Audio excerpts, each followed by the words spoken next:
Good morning, everyone. Welcome to the Kansas City Coalition for Digital Inclusion meeting. I'm Carrie Coogan. I'm Deputy Director of Community Engagement and Public Affairs for the Kansas City Public Library. And thank you all so much for being here with us today. I think we're going to go ahead and get started. A couple of people who are on the agenda I don't see here yet, but we can try to include them if they arrive. I want to acknowledge Wendy Pearson, who's helping out today. She's the Strategic Initiatives Manager and runs our Tech Access program at the library and is helping run the meeting today. Wendy, do you want to switch the slides over to start the program and get started? Before we begin with new guests and introductions, I wanted to start with our mission and vision. Most of you have been doing this work for a while, so you know our mission and vision, but for those of you who don't, you can see it up on the screen here. Every citizen and household in the Kansas City metropolitan area has access to the internet, the equipment needed to use it, and the skills needed to take advantage. And you can see our mission right below that.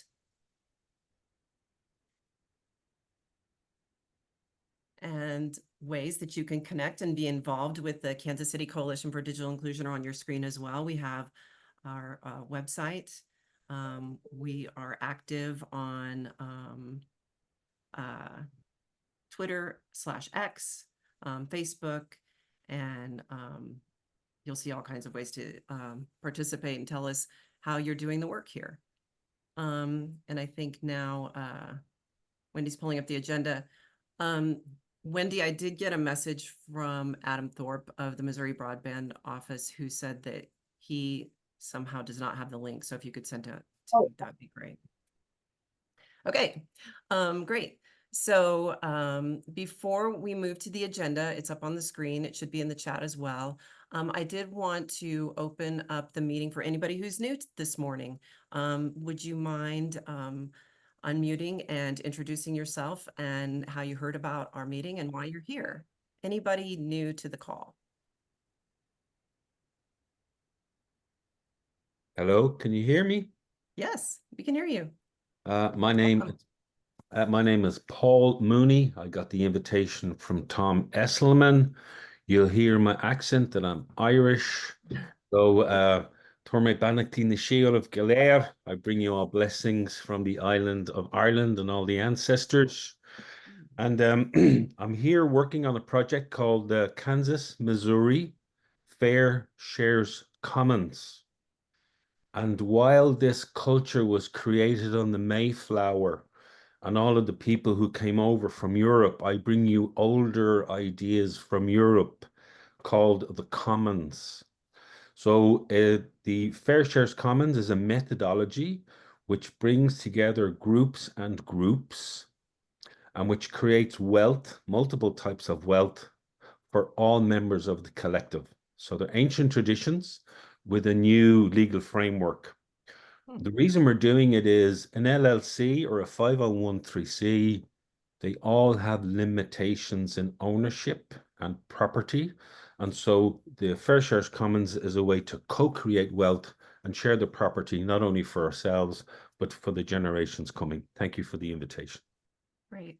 Welcome, Paul. Thank you very much. And if you'd like to leave your information in the chat, if anybody wants to reach out to you directly, that would be wonderful. Anyone else new to the call? Hello. Good morning to everyone. My name is Julian Robinson. I am the Executive Director of Technology here at the Eastman Mills School District in Southern Kansas City. I was invited to this call by our Director of Communication, Mr. Justin Robinson, no relation. And I think one of the main reasons he wanted me to hop on the call was because here at our district, we're at the end of a full tech transition where we moved from a third-party vendor to a full in-house operation. And so we have went through a lot of changes in just a few months, and we have discovered a lot of things and brought aboard a lot of different things. So I'm grateful to be part of the discussion on today. Great. And thanks, Julian. And as everybody knows from the agenda, we're going to hear more from Julian as well as Dr. Katie Collier and Todd Thien as we dive in a little bit deeper to what's happening with some of our school districts in the area. So thank you, Julian, for introducing yourself and for being on the call. Anybody else? I guess I'll go next. I'm Todd Thien, Independent School District. I'm the Director of Technology. I was trying to figure out who invited me to this call. I was actually part of this call, I think, when it first got started, when COVID happened, and this team was able to, someone on this team or majority of this team was able to help all of us get hotspots with T-Mobile during the pandemic and then somehow I got dropped off and now I'm back. So here I am. Thank you for inviting me. Well, welcome back, and thank you for all the hard work you're doing. I know that many of us were experiencing a lot of challenges during the pandemic, and I know school districts have been, you know, on the front lines of trying to get people connected, which is another reason why you're invited.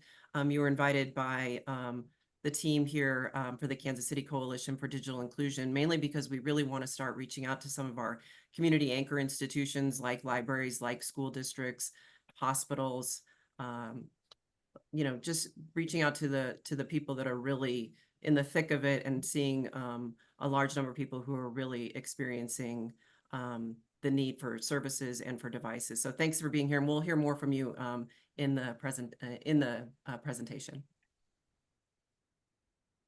Good morning. I'm Katie Collier. I'm a deputy superintendent with the Blue Valley Schools. And this morning I was invited by my superintendent, Dr. Tanya Merrigan, who's unable to be here today. And I, like Carrie, know I was happy to participate and learn from all of you on this important topic. So thank you for having me. Thank you, Dr. Collier. Look forward to hearing from you as well. Anybody else who'd like to share on the call if you're new?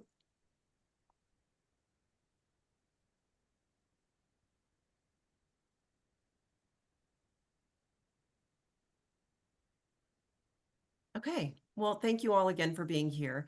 Let's move on to the agenda this morning. One of the things that's really important about these meetings, with all of the incredible transformational funding opportunities, both locally in our state government and as well as the federal dollars, we really felt like it was important to have an open spot for our state broadband office updates at the top of every meeting. So you'll see that at these meetings each month.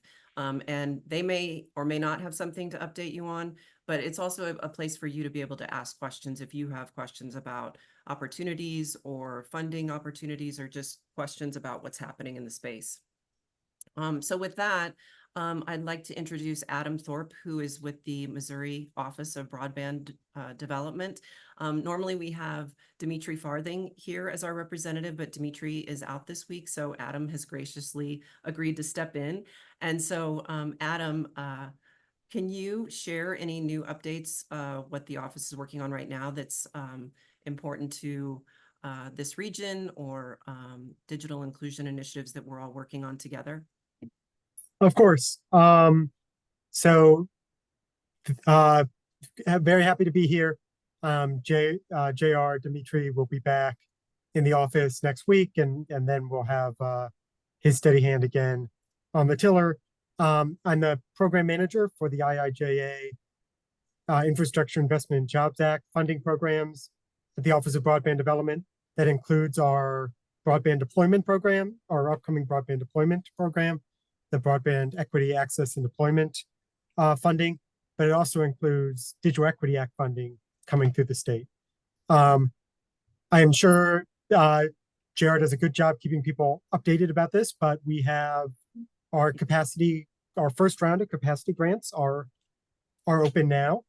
I'll paste a few links into the chat to help people find those, but essentially there are two streams of funding.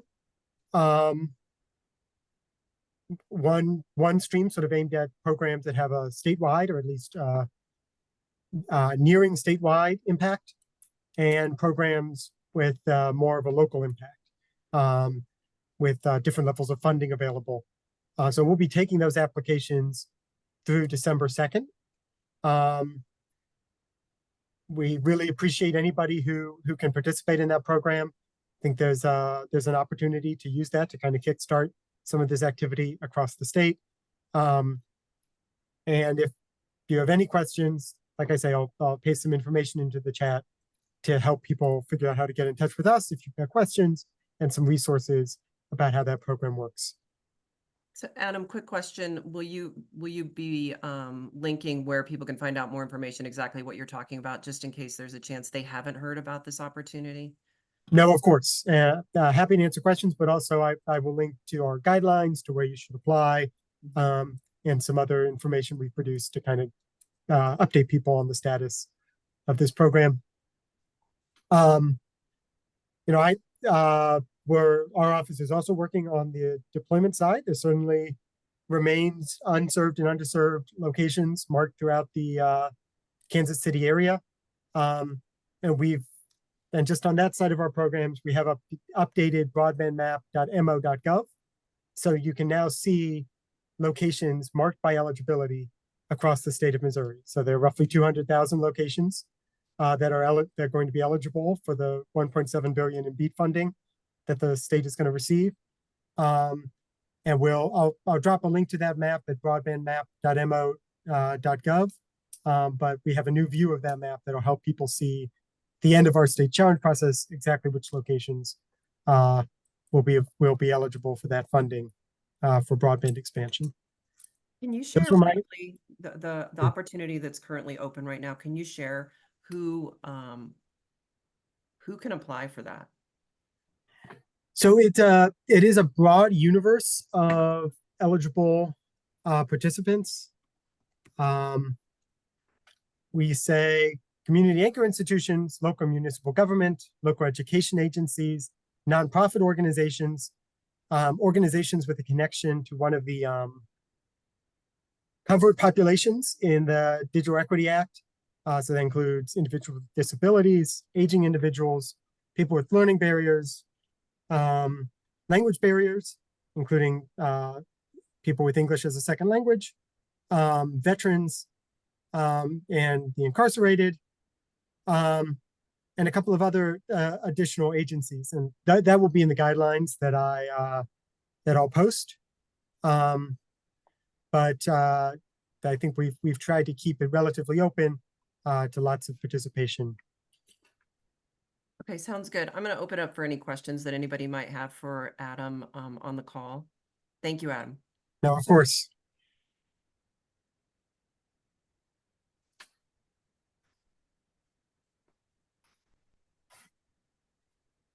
Great. Any questions from anybody for Adam? Okay, Adam, thank you so much, and look forward to seeing more information from you in the chat. And we can also forward that information out in our update after this call via email. And I don't know, Adam, if you have a chance to stay on just for a couple more minutes in case any questions pop up, that would be great. Thank you. Okay, moving on in the agenda, we would hope to hear from the Kansas Office of Broadband Development and Kimberlyn Jones, but we haven't heard back from her about attending today. So we'll try to get an update, and we'll include that in the report out next week from this call. And with that, I'm going to move on to our next update from Tom Esselman. Tom runs the Digital Program Office of Kansas City, also known as DEPO-KC, and he's here to talk about some other funding opportunities and the work that he's doing at DEPO-KC that helps inform the work that we're doing here at the Coalition. Tom, are you there? I am, and I'm sharing my screen. I hope everyone can see. Let me know if you don't. Yeah, you have it in slideshow format, so we're seeing. There you go. Okay, good. So thank you, Carrie, and hello, everybody. Many of you, I know many of you on the call, and some of you who don't know me. I've been a service providing leader in this space for about 10 years now. I ran a nonprofit called Connecting for Good, and then PCs for People up until this past December. And I'm now running a new nonprofit called the Digital Equity Program Offices Greater Kansas City, better known as DEPO-KC. And what I'm planning to do in each of our coalition meetings is provide a brief monthly update on basically how are we doing as a region. I don't think we've ever had the opportunity to spend as much time as we need to about the kind of collective impact of all of our work. But now that we've got federal mandates and funding coming our way, it's a lot different than where we were when COVID hit. And there was new funding, but it came so unexpectedly, we weren't really able to prepare for how to best optimize it. Now, the federal and state grants that Adam was just describing in Missouri, and certainly they're existing in Kansas and across the country, we've had some time to plan for it. And so that's kind of the basis for the work that I'm going to be doing with my group. And the main objectives of this is, first and foremost, to make sure everyone who is participating in this space is at least aware of the priority funding opportunities that exist on a month-to-month basis, and also to know how you can get help, because a lot of nonprofits just have never done a federal government grant or a state government grant, and they need some extra capacity and also connections throughout the funding community. And the reason why that we're finding that is so necessary is to make sure that all of our goals are aligned from the federal government all the way down to the community level, to make sure that we're advocating for all the different nonprofits who are actually doing work in the digital space that cover all the different so-called covered populations, which are now pretty clearly defined from a federal perspective on down. And then lastly, just to make sure there's accountability among all of us for the way we collaborate and work together, but most importantly, to ensure that this new amazing amount of funding is going to provide impact that's going to be sustainable long after those federal dollars are gone. So that's kind of the why, and I'm glad that we have both large anchor institutions and smaller nonprofits represented in this meeting. And that's, as you saw earlier with the mission and vision of the coalition, that goes all the way back to our original objectives from over 10 years ago when this coalition was started. So right now, for today, I'm going to have a very brief opportunity to reinforce a few things about both the Missouri Digital Opportunity Grant that Adam was referring to, but also the other kind of urgent, topical, available grant program is the Kansas Digital Opportunity to Connect Kansas. That's the DOC 2.0 grant. So I'm going to just very briefly touch on those, but keep in mind there are all kinds of other funding opportunities available if you're doing work in this space, both from the large, more well-known foundations that many of us have worked with, as well as corporate foundations. I see Rachel Merlo on here from Google Fiber. We've worked with T-Mobile, Verizon, PNC. There's a lot of corporate foundations that are also strong partners in the funding community for this work. And then there's lots of other smaller foundations and family trusts that, you know, I've had a chance to get to know a lot of them through the past 10 years or so. And but a lot of other organizations, a lot of you may not be aware of the amount of funding opportunities that exist. So I won't touch on them today. I just want to make sure you're aware of them. So the first one, just to go back to what Adam was saying, if you go to the Missouri Department of Economic Development, their main website for connecting all Missourians, you will see links to this particular program, the Digital Opportunity Grant Program. And to reinforce again where Adam was coming from, if you look very closely down where it says registration links, there will be available information from the Missouri OBD starting a week from today. There is a webinar walking through the specific application. And then the following 2 Fridays, the 15th and the 22nd, JR is going to be having office hours. And I did have a chance to speak at some length with JR, knowing that he wasn't going to be available this week. And it's one of the reasons that I'm going to be trying to help as many people as I can all the way up to this November 8th date, but even after that, because there's a lot of interested individuals and organizations who want to be part of this grant. And we just want to make sure all of you have as much information as you need. Again, the link makes it very clear on the website. There's JR's phone number and his email address. And so again, as Adam said, please avail yourself of this information. And just know that if you go through the tabs on the Missouri DED website for this grant program, you'll see links to the specific documents that are going to be required to help you qualify for submission of that grant. One point I wanted to make sure you're aware of, and it's another reason why DEPO-KC got approved to get set up, is the amount of emphasis on the types and the processes involved in capturing and reporting data. And this slide is pulled directly out of the final guidelines for this particular grant program. And it talks about how, in addition to just making sure you're satisfying the objectives as an applicant, that the OBD will also consider your ability to track and report on, in terms of the data you collect and report, your contribution toward the measurable objectives. There's some great documents that Adam just put in the chat, links to them. It's really important that if you don't feel comfortable understanding how to collect that data, there is help available. And that's one of the things I'm really working hard to make sure everyone understands, so we can maximize the amount of participation and the amount of sustainability for the impact that this amazing grant program is going to have.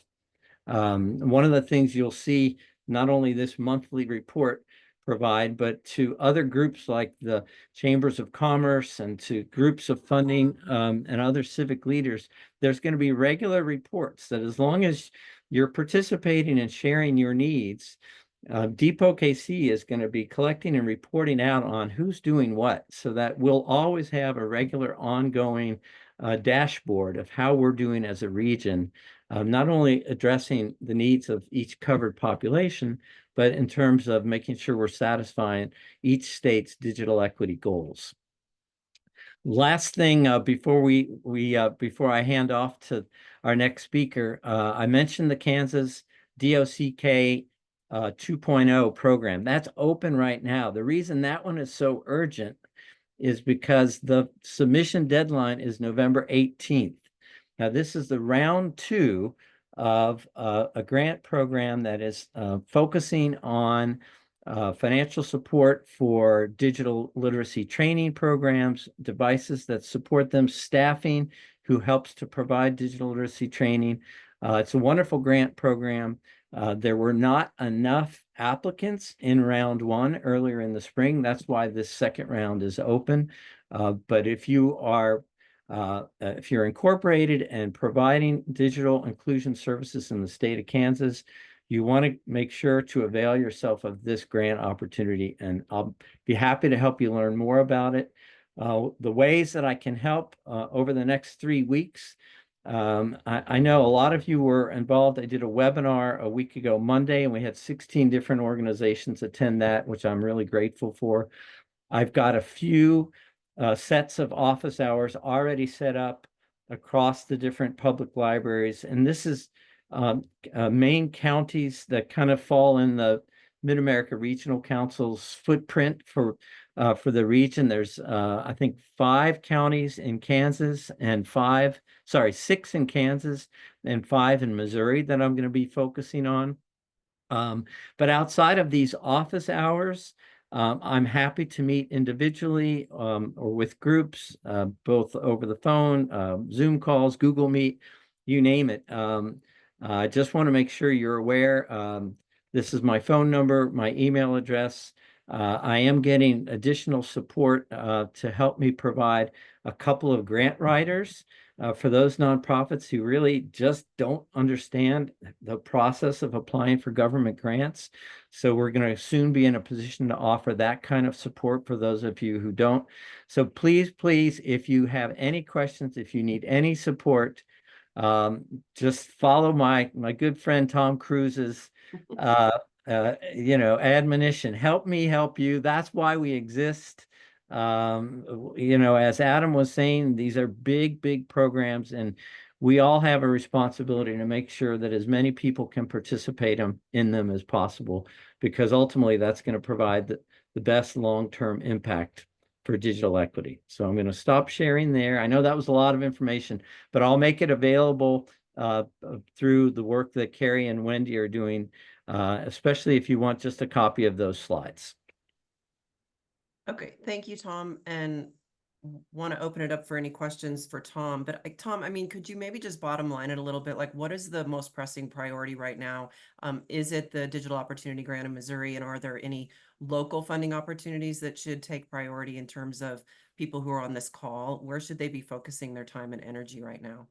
Yeah, well, the two state grant programs are definitely the priorities. The Missouri one in particular is so broad. The minimum award is $5,000 and the maximum is up to 500,000. And that's just for the local bucket of funding. And so that's where I think the majority of the interest is in terms of the participants in this call.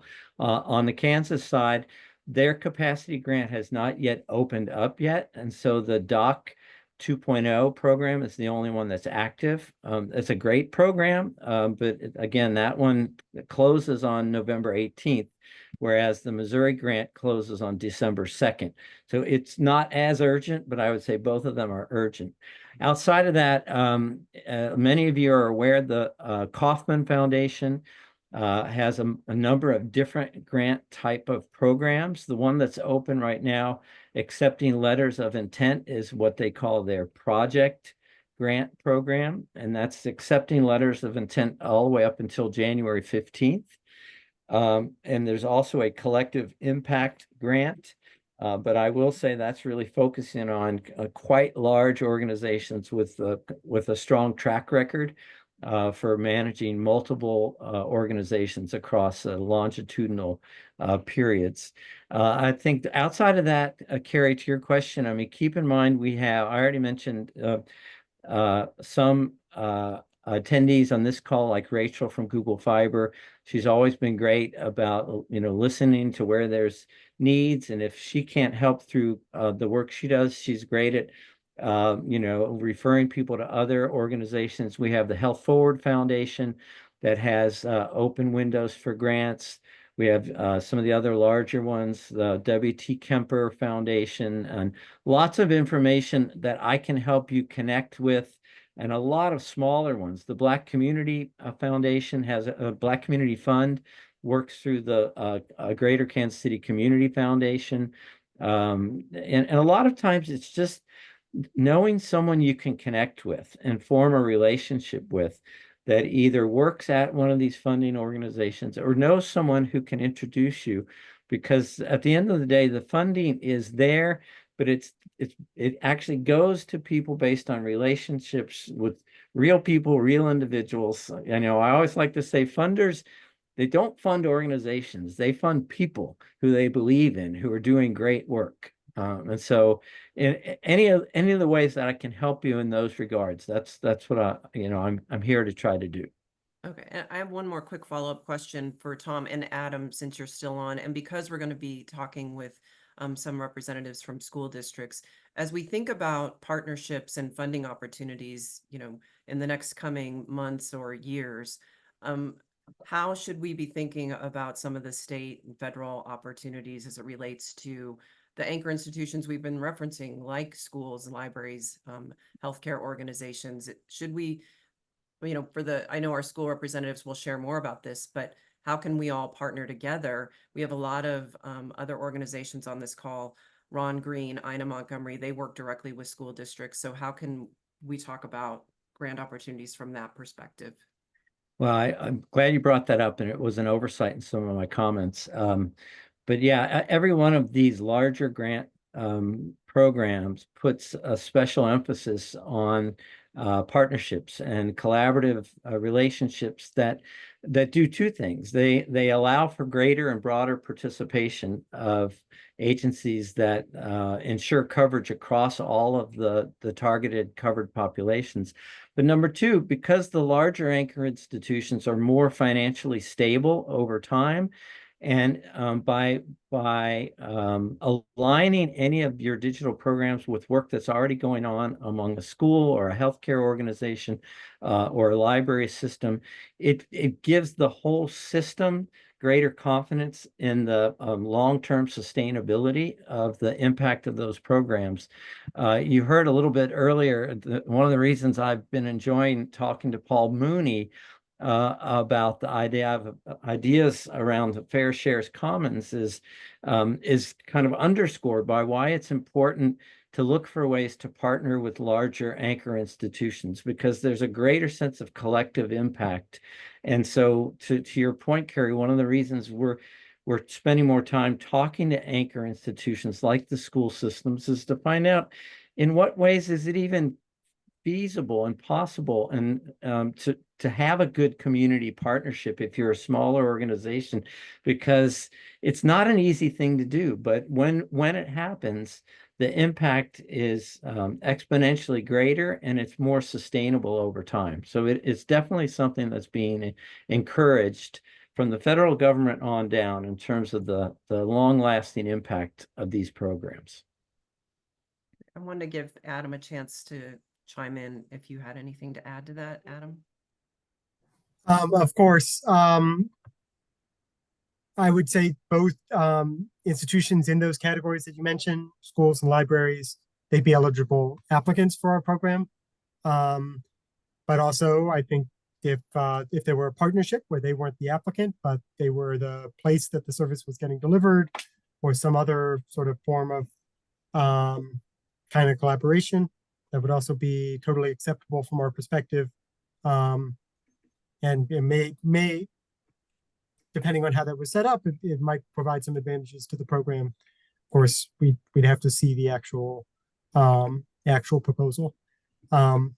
Yes, so that they're eligible applicants, and we certainly suspect some of the services will be delivered in partnership with those institutions. Great, thank you. Does anybody have any additional questions for Adam, Tom, or just on this topic in general? Or comments? I had a question for Adam. I guess Tom could probably answer this as well, but in terms of your the grants that you're letting out, between 5 and 500,000, that's the local side. So have you all determined, is that going to be multiple grants or just, big chunk grants? How is the structure of these grants being led? I guess that's my question. I think the theory, and again, it would just depend what applications we receive, but there would be multiple possibility of multiple grants in both categories. So it's not kind of winner take all. If we receive multiple high quality grants, we make those grants until the funding was all dispersed. I guess a bit of context for people as they're maybe planning ahead. We expected the Digital Equity Act funding to come in one chunk of roughly $24 million to the state of Missouri. That at some point, NTIA is a federal agency responsible for dispersing this money. At some point, their lawyers, I think, to basically everybody's surprise, said, we have to do this in 3 separate years. So we're getting a chunk of money in this year, then we'll do additional grants programs, broadly similar, but with some slightly different focuses in subsequent years to disperse the rest of that money. We don't have a final allocation, but I don't think that 24 million total is probably still the right number, roughly speaking, for the state, but we don't have access to all of that right now. Great, thank you, Ken. Thank you. Thank you. Question. Thank you, Adam. Anyone else have questions, comments?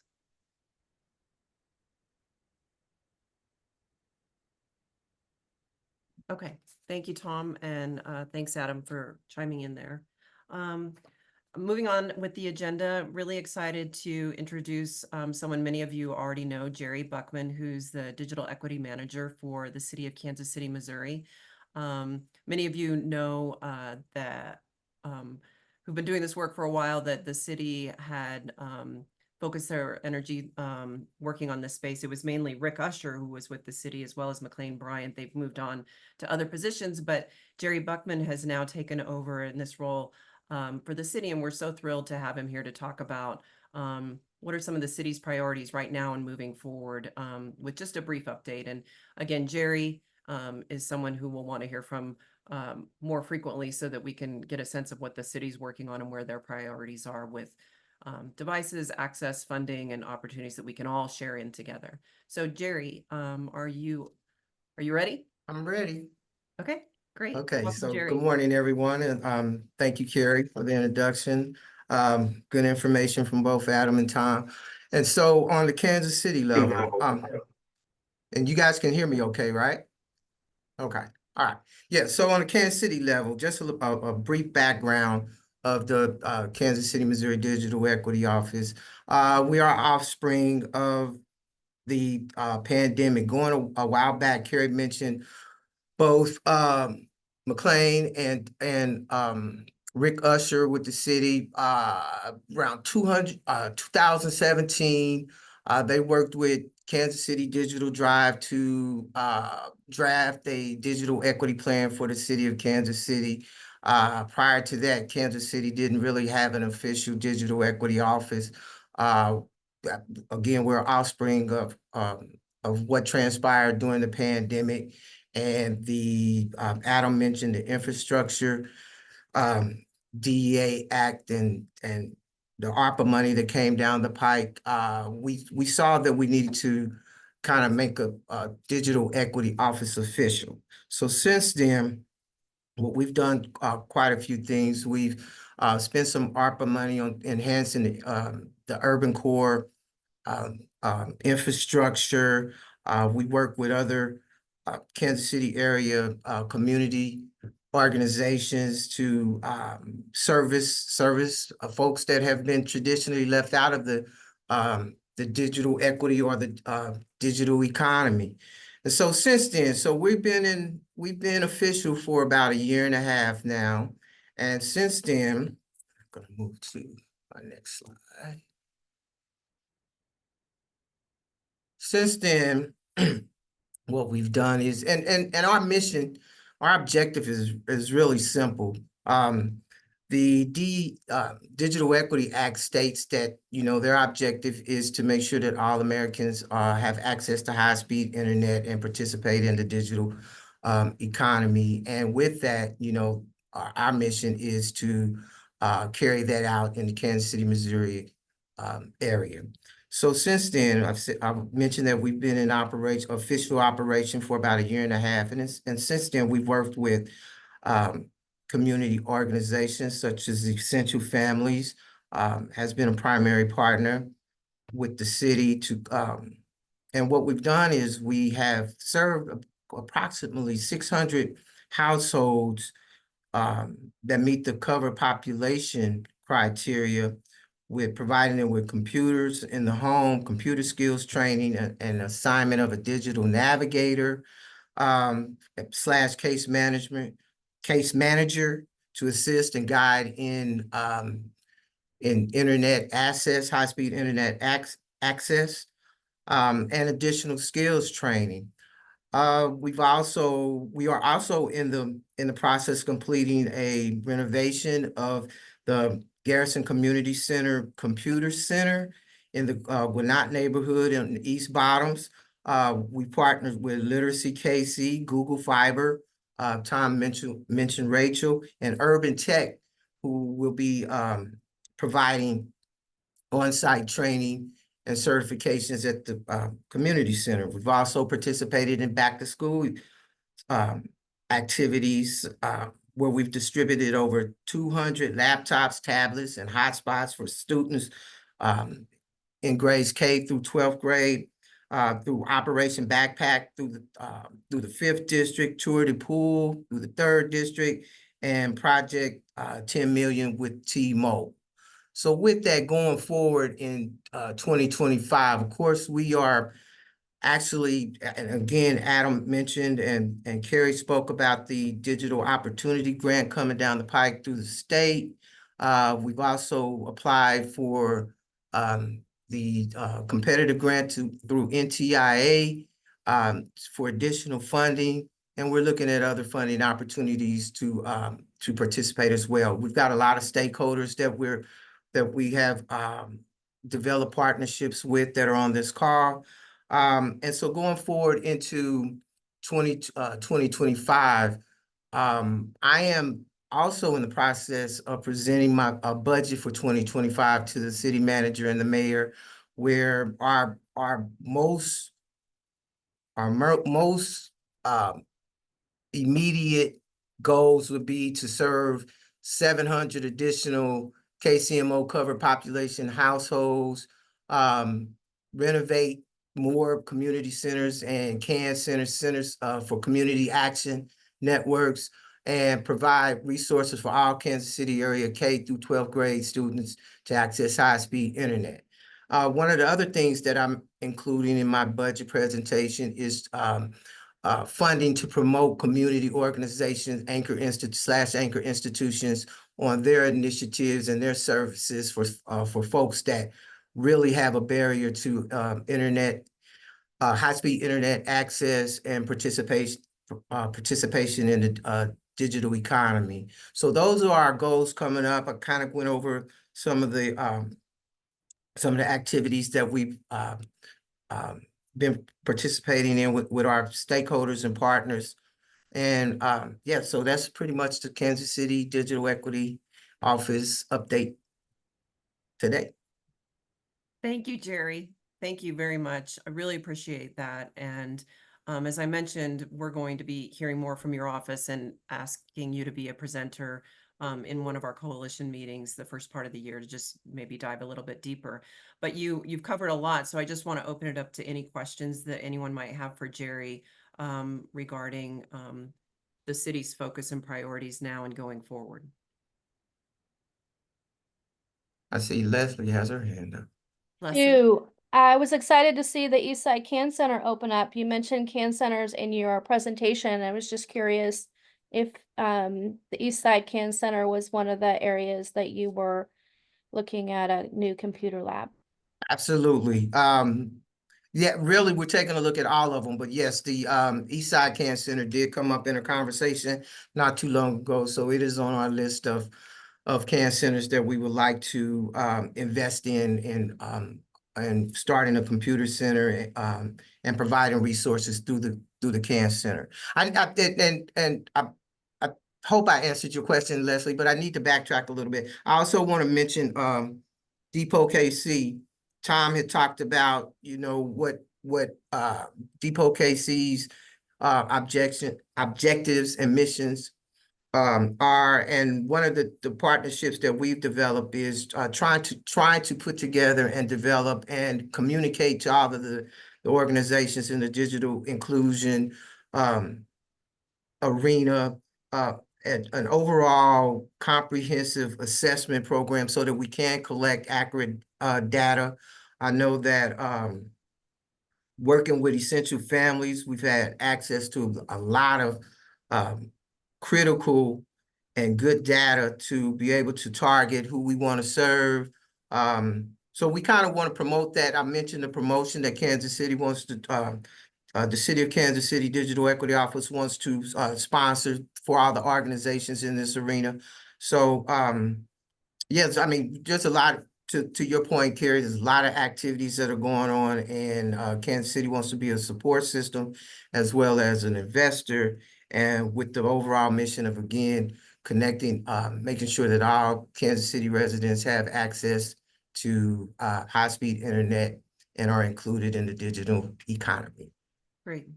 Thank you, Jerry. Leslie, did that answer your question? Yes, thank you. Okay, great. My pleasure. Other questions for Jerry?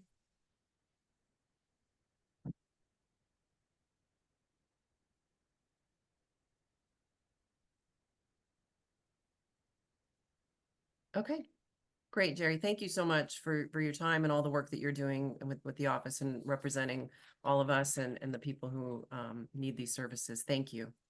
Thank you. Okay, great. So now I'm happy to move on to our panel discussion and grateful for the time of those of you who have joined us. And just so you have a sense of how the rest of the agenda will flow, we'll introduce each member of the panel, and we're really just going to talk about the successes, things that they're working on that are going really well for them, and then what some of the challenges are, and maybe some ways that this group can help intervene or talk about some of those possible partnerships that we've discussed earlier. With that, I'd like to just introduce each one of our panelists, and you met them before, and have them tell us a little bit about their job and their service area, really, the footprint that they serve, the families, the students, and certainly staff that they work with. And then talk briefly about some of the wonderful successes, or basically the things that are working. And then we can move on to talking about some of the challenges. So with that, I'll start with Dr. Katie Collier. She is the Deputy Superintendent for Blue Valley Schools. We're also going to have Julian Robinson, Executive Director of Technology for Hickman Mills School District. And then Todd Thien is the Director of Technology for Independence School District. So Dr. Collier, why don't we start with you? And if you can just briefly tell us a little bit about where you're located and the area that you serve, and what have been some of the successful things that your district has worked on. Sure. Thank you so much again for inviting us to be part of this conversation. I've certainly learned a lot just in the few minutes I've been part of this conversation so far today. So thank you. Blue Valley Schools serves South Johnson County, and we go out as far south as 200th Street South, and then we go over to Flum. And then we go just past Mission Row to the east, up to 435 to the north. So that's our footprint, and serve just over 22,000 students. Like many districts across the metro, we really felt that push because of the pandemic. And it was during that time that we really increased and sought to maintain, help families maintain their access to digital connection.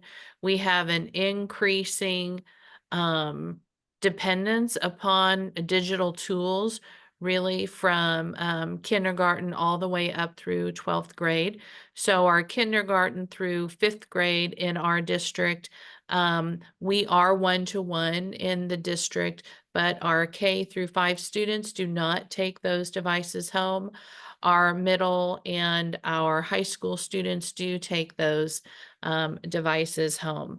So because of that increased emphasis on our digital tools, we've seen, as I heard referenced, I think it was Tom, I heard talking about really the education that's necessary for families. And so that's one area that we really have increased in the last few years, is trying to provide education to our parents at home, who certainly I think we erred on the side of assumption about skill, if you will.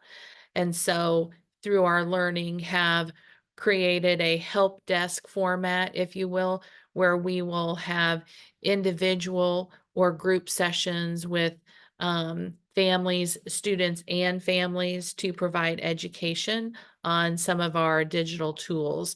I think that's one of the biggest takeaways we've had in our most recent history, in terms of foresight and planning. And again, it was the pandemic that triggered that for us. The other piece that we see with a changing population is the number of our grandparents that are raising our students. And that has certainly magnified what we're trying to do with parent education regarding the tools that we're using with our students. So I would say those would just be some of my first responses to your question. Thank you, Dr. Collier. That's really insightful. Thank you. Now I'm going to turn it over to Julian Robinson, Executive Director of the Hickman Mills School District. Julian, can you share a little bit about what's working at Hickman Mills and some of the successes that you've had there? Sure, certainly. And again, thanks so much for having me on. I will say this: I am new to Kansas City. I I've been here about a year and a half. I'm from Houston, Texas. And so it's been interesting to transition up to the Midwest. And y'all do have good barbecue here. I want to throw that out there too. So as I mentioned earlier, I was given the task of transitioning our entire tech department from an outsourced company to in-house. Of course, that did include device issues, issuing new devices to students as well as teachers, and also allowing more access to parents, and allowing them to be able to use some connectivity at home. So we were able to pass out several hotspots that assisted with getting online at home. Now, more initiatives to come that we're thinking about. I want to piggyback on what Katie said. Actually, we have most of our students from the 4th grade to 12th grade are allowed to take their devices home, especially setting them up, getting them ready for those AMI days that we have where there will be in-house teaching or whatever, uh, virtual teaching on those days. Issues that we've had with that is, of course, making sure that we have security set on the devices adequate enough for them to be used and it won't get off track or get too distracted by using other items on the web. And also honing down on what software packages will be used in those instances, whether it's going to be Zoom, whether it's going to be Google Meet. And so with that said, that does come with a little bit of training, which I find that it's more training on the teacher end than it is on the student end in that regard, because a lot of the students already kind of have good prior knowledge to using their devices. So what we've seen is a need to educate more on the teacher side and educate more on the parent side when it comes to using these devices, and the grandparent side as well, knowing how to use these devices moving forward. So we have created some initiatives with getting those folks trained and allowing doors to be opened so that we can have a more cohesive conversation about how devices will be used at home, as well as starting the discussion to use some AI as well. So that's kind of where we are, and that's my just only being here a year and a half. So. Well, thank you, Julian. And as everybody knows, there's a lot of nuance to work in school districts, and it's really hard to just pick one area that when there's so many different issues that you all are facing day in and day out. So thank you for doing that. That's why we're trying to focus on the successes and then the challenges. But I know we could probably spend days talking about this. Okay, and now I want to introduce Todd Thien, who is Director of Technology for Independent School District. Todd, thank you so much for being here. Can you share some of the success stories that you've been a part of with the Independent School District? Sure. So we've definitely had our fair share of some interesting things here. Of course, like I said in the very beginning of this, during the pandemic, this team helped us all get connected. We found that we sent out surveys and tried to find out if our families were connected. And what we found was that many of our families said that they were already connected, but what they said and what they meant were two different things. They thought that this was connected, and we found out that those did not work with Chromebooks all that well. So once we got that divide taken care of, we were able to hand out that internet to who needed that internet. And of course, we had enough or almost enough Chromebooks to be one-to-one during that pandemic. So we were able to take all of our Chromebooks out of carts and just throw them out into the community along with internet. And I think along with this group's help and just having the inventory that we had, we got lucky and we were able to get people connected and people into virtual school. And as hard as it was, I wouldn't say it was a total success in the beginning, but as we moved on, I think it became a great success. Another thing that we did is we have an amazing department. We have a family services department that's currently held by an amazing woman named Nicole Sequeira. And she and her department, what they did was they realized that the hotspots were amazing, but they also knew that we have Comcast Xfinity here in Independence, and they offer services to free and reduced families. And so there's different tiers for getting internet here in our city, and they do their best to try to get that for our families as opposed to the hotspots. I mean, the hotspots are great and they work, but having a solid wired Wi-Fi connection in your house was amazing. Now, one thing with Independence is I'm sure there's probably somebody that knows better than me, but we got skipped by Google Fiber. I think it had something to do with our city. So we do not have Google Fiber here.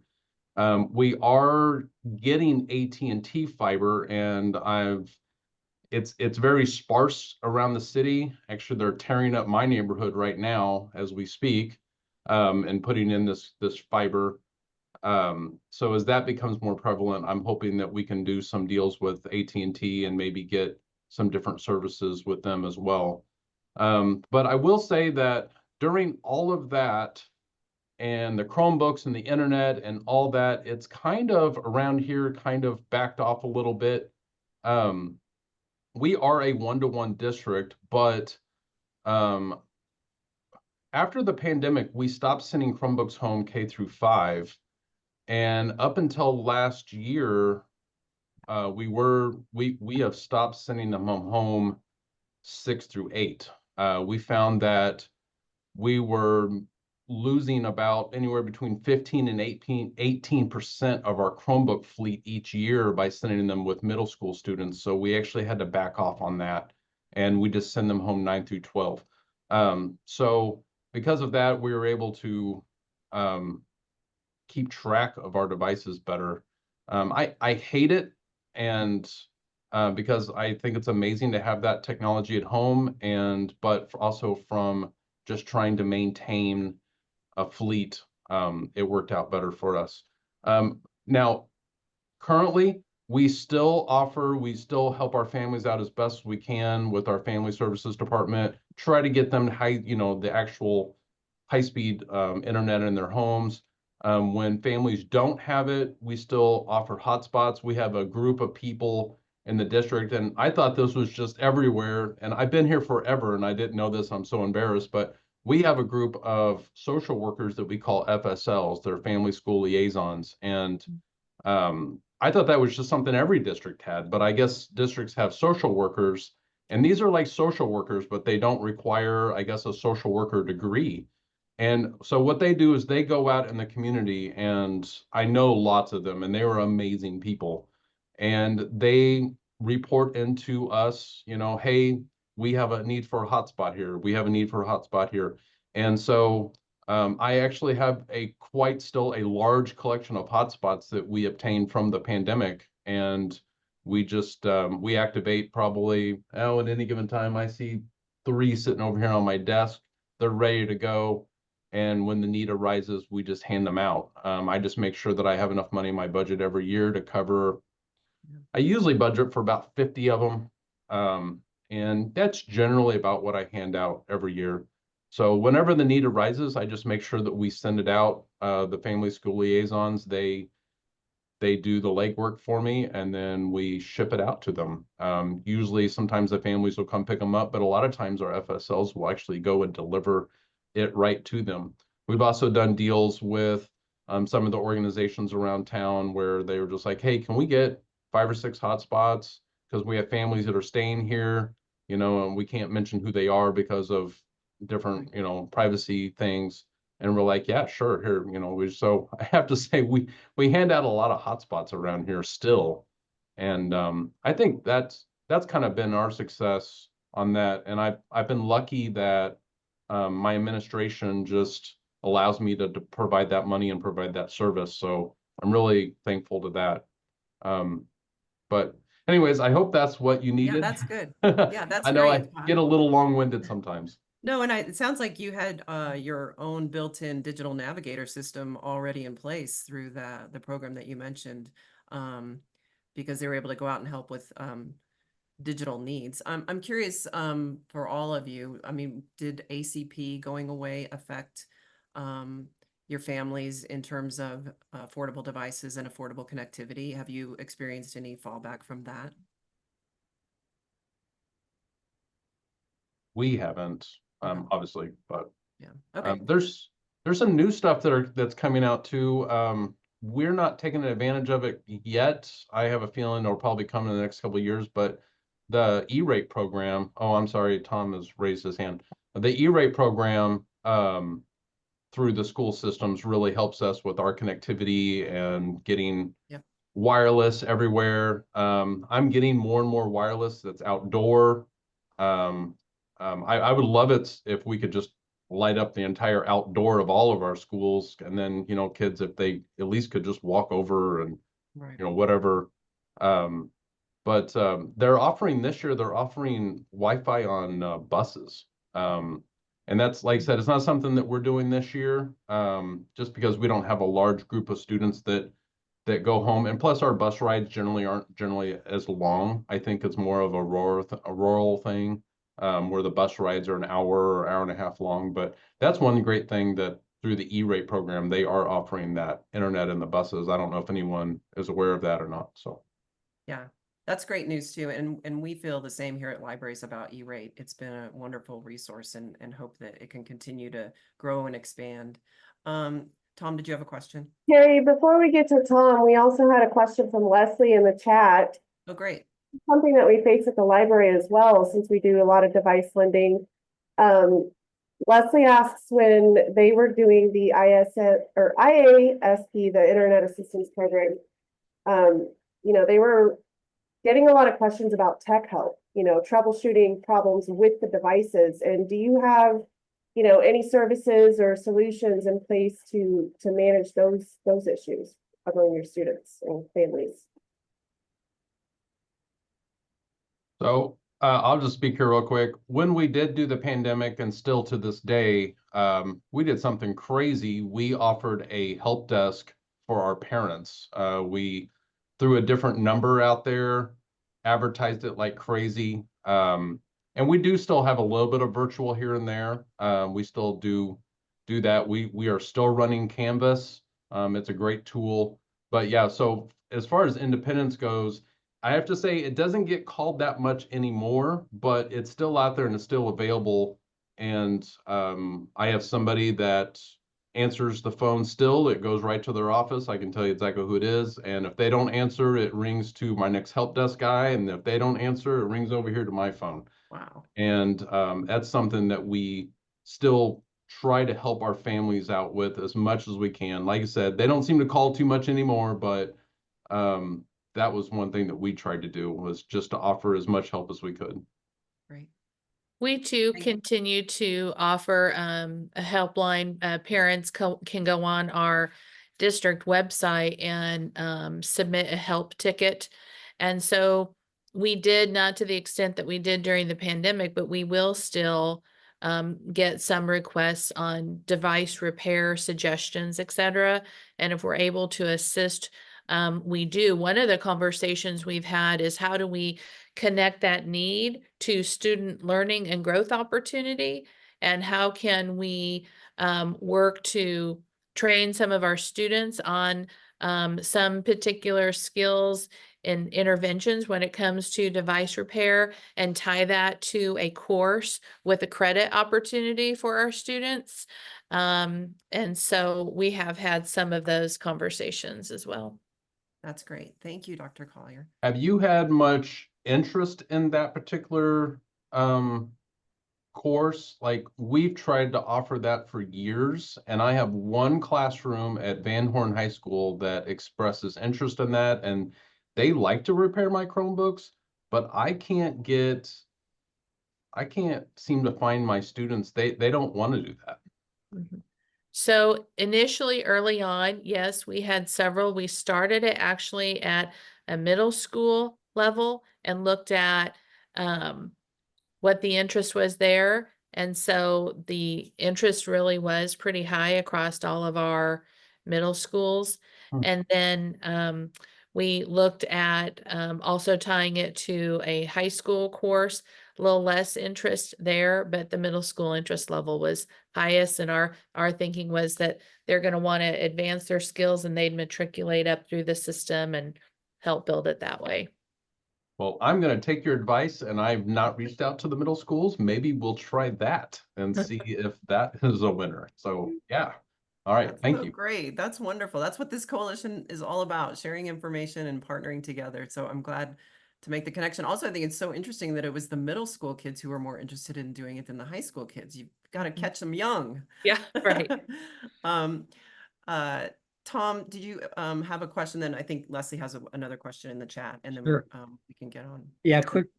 So for all three of you, Julian, Katie, and Todd, first of all, thanks again for joining us. This is such great insights to hear from you guys.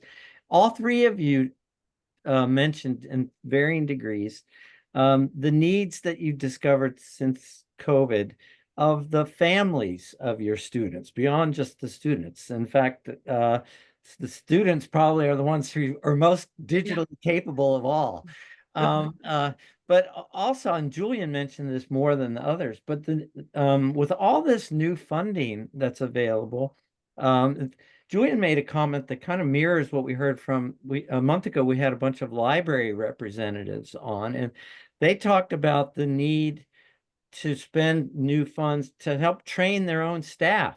It's not that the staffs aren't capable, but the kinds of questions that your staff is getting would lend, to some degree, to make sure you have enough resources to make sure your staff is up to speed on how to provide digital navigation support. But my question is about the ways that a coalition like this and these grant opportunities talk about partnerships could do more to help you make sure the families of your students are getting assistance beyond just a hotspot or connectivity. I think about the impact of families that don't have access to healthcare online. It's getting to the point now you can't even make an appointment for a doctor's appointment if you don't have online access. And so a lot of the support is for these new positions called digital navigators. Jerry talked about working with this great partner, Essential Families, and they have digital navigators who kind of mirror the family advocates or the family school liaisons, Todd, that you talk about, where it's more than just getting people connected. It's actually providing almost like a case management type of support for families that it's one thing to know they need a hotspot or they need connectivity, but they actually need to know how to access vital services for the sake of their kids being able just to attend school, things like that. So I know it's a bit long-winded, but I wanted to know to what extent you could see this enormous funding opportunity as maybe a way to take departments like you have, like family services departments, where you actually have more social worker type. I know my wife works at Operation Breakthrough. They have what's called family advocates. But right now we have the opportunity to make and foster better partnerships so that digital funding resources can do more to help the families make sure that they're actually thriving in a digital world. So the question is, to what extent could this help prompt more partnering with local community organizations that can help make sure the families of your students are getting the help that they need from a digital perspective? I think it could really be critical and could be a game changer for some of our families. When I think about our increasing family population for individuals that have been in the country less than 2 years and who are in our district and seeking to learn to navigate not only our system and our modes of communications with families, but all of the other systems that they're learning to navigate to, if there was some type of utilization or implementation of this digital navigator component early on in introduction to the district, what a difference it could make for these families and these students in connection to school and other resources. I think it's a pivotal point, not only in our district, but all districts. It's a pivotal point of connection and addressing this need with families. I think that's a point of opportunity when families enroll or become settled in the school, that their students will receive support services. I think it's just critical. Todd or Julian, did you want to respond? Sure, I do. Because we have a social arm here that also works with McKinney-Vento in those areas. I think it would be helpful to utilize these services for those, as well as like the question said inside the chat, talking about those who may have some language barriers. As Katie said, introduce that information early on, so that as they matriculate through the schools, go through different grade levels, they'll be able to do better in school and at home. So since our McKinney-Vento is so large here, that would be a very good place to start and reach out to those that director that we have here on site to get those services provided for them. Great. Thank you, Julian. I will definitely reach out to our family services department and find out what we could do to further help. I can tell you that we do offer here in the district some family technology nights at our high schools. I think it also takes place at our middle schools. I've been to a few of them. Participation is quite low. It's probably just because people have trouble getting there. I also know that we have a fairly large adult education department where they teach people computer skills, but those aren't necessarily our parents. Those are people that, are over the age of 18 and whatnot. I do know that they have trouble finding people to teach those classes. They scour our department from time to time looking for things like that.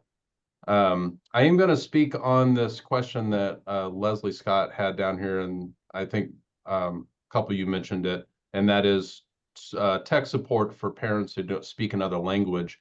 So that is a huge challenge for us. We did a survey at the beginning of the school year. We found that there are, I think, don't quote me, it was either 32 or 34 spoken languages in the independent school district. And we have a interpretation department, and they do an amazing job, but their primary language is going to be Spanish or some form of Spanish. A few weeks ago, I've really gotten into AI. I use ChatGPT. I think it's magical. If you all aren't using it, I highly encourage you to start using it today. But if you pay for the ChatGPT, the fee, I've been paying for it for a while. My friends all make fun of me. Once you pay for it, you can give it an alias. I call mine Steve. And so they're always hearing me talk to Steve. Well, there's a new function on it that Steve will actually talk back with you. And so I just happened to be in one of my schools the other day, and I heard, I knew this teacher, and she was speaking another language, and I found out that she was speaking Kenya Swahili. Yeah. And the student that she was translating for was actually speaking Tanzanese Swahili. Mm-hmm. And so I asked Steve if he could translate Swahili between English and Spanish, and it was a little rocky. But so yeah, I had a whole conversation with this student and the translator about various things right there in the hallway. And so we actually kind of had this crazy idea. It was supposed to be a very minimal, like rollout to try to see if it'd work. And 3 days later, they came to me and asked me for 15 licenses of ChatGPT, in which we used for parent-teacher conferences. Yeah. And so I've rolled these all out. They've all had them for 3 weeks now. They won't give them back, which is amazing. And one of the ideas that I kind of have is trying to figure out if we can move this further, and all of our schools have an iPad in their office, and they use it for their My School Bucks, which is the payment system. And I thought it would be really cool if we put this on all of these iPads so parents could communicate. And at the same time, that goes back to my tech support. No, I don't have anyone on my team that speaks more than one language. I speak computer language and a little English. Yeah, I think it would be kind of cool. We haven't tried it too much on the phone, but in person, I know it works really well.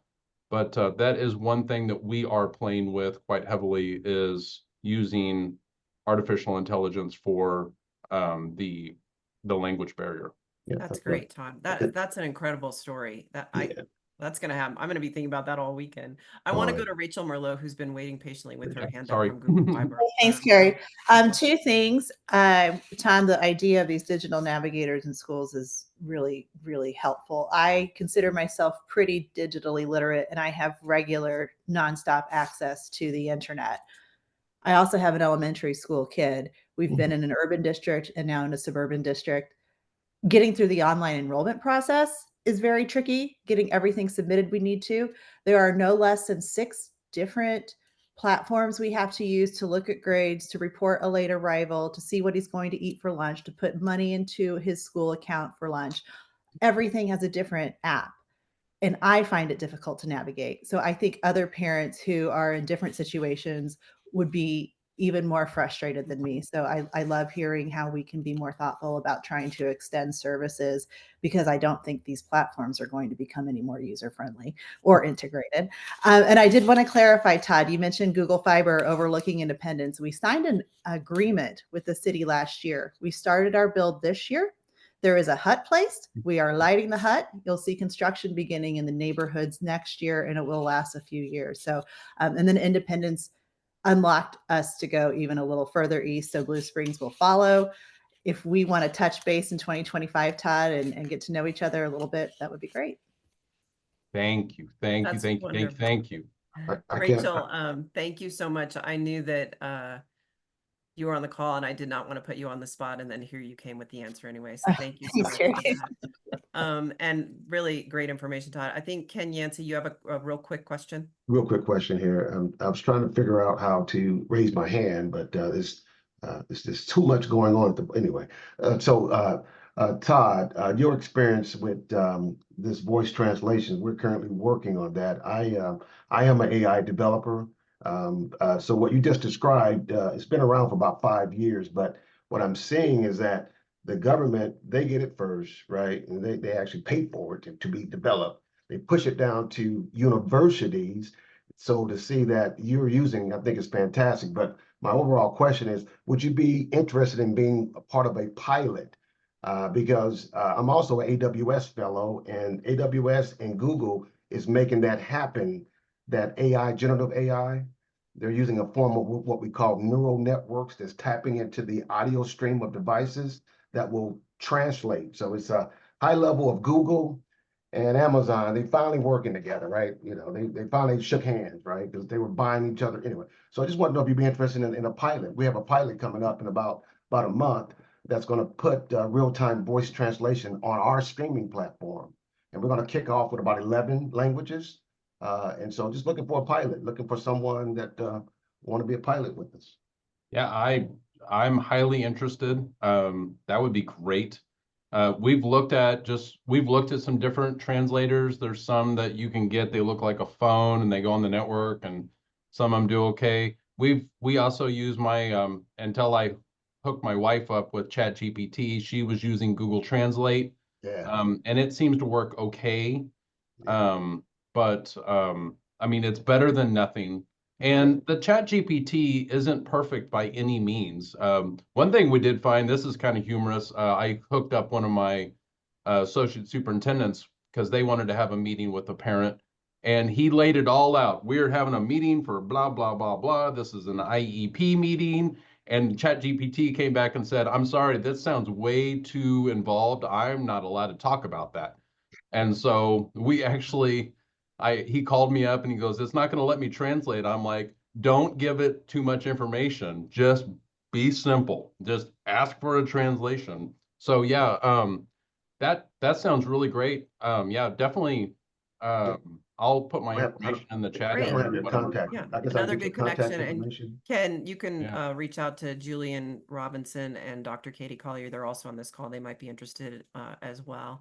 And then I want to be careful of time and wrap up fairly quickly, but I did want to give one last question, because we did ask about the challenges. So I'm going to put our panelists on the spot, and you have to answer this question in either one word or one sentence. And that is, what is your greatest challenge as you move into 2025 as it relates to digital technology or digital services for your, let's start with you, Dr. Collier. I'll use 2 words, and I'll say balance and safety. Great. Julian, how about you? Definitely safety and security. Todd, can you do it in one word or one sentence? I'm just gonna go right on with Julian, safety and security. Oh, wow. With a And- capital S and safety. And I'm assuming that's for students, staff, and parents, everybody involved, just making sure safe access to the internet and other devices. Right. Great. Yep. That's wonderful. Well, I just cannot thank everybody on our panel for your wonderful information and insights. It's been really helpful to all of us to hear from you. And it just underscores that we need to hear from our school districts more often, because if we can help you, help the parents, help the staff, help the kids, we're going to be so much further down the road as a community. So thank you all so much. And thank you to all of our other speakers, Adam and Tom and Jerry and everybody who participated today. Our last announcement is an exciting, happy one, and it's about our December meeting, which is always in person. It's always a celebration, and it's always involves food and drinks for everyone. So I hope that everyone will join us next month, December. Wendy, can you put up the date? December. I can't see. December 12th. And it'll be at the Kansas City Public Library downtown, Kirk Hall, upstairs on the 5th floor. It's always a lot of fun. People come. Everyone's invited. You can bring other people who are doing this work if they don't know about it. And we're just going to celebrate and network and talk about all of the great things we've done this year and how we can keep moving forward next year. So I really hope to see everybody there, and really looking forward to 2025 and the work we can all do together. So thank you all so much for joining us, and look forward to seeing everybody again next month. I should say, if there's anybody who wants to stay on, is there any last minute updates somebody wants to give about anything that they're working on? Someone had a question. They had their hand up, but then that went away. Oh, thank you, Todd. I didn't catch that. Anybody else have anything? You can always email me, and I can put it in the update that will go out next week about our call. Okay. Thanks, everyone. Thank you. Thank Thank you. you. Happy Friday. Great to meet you all. Thank you.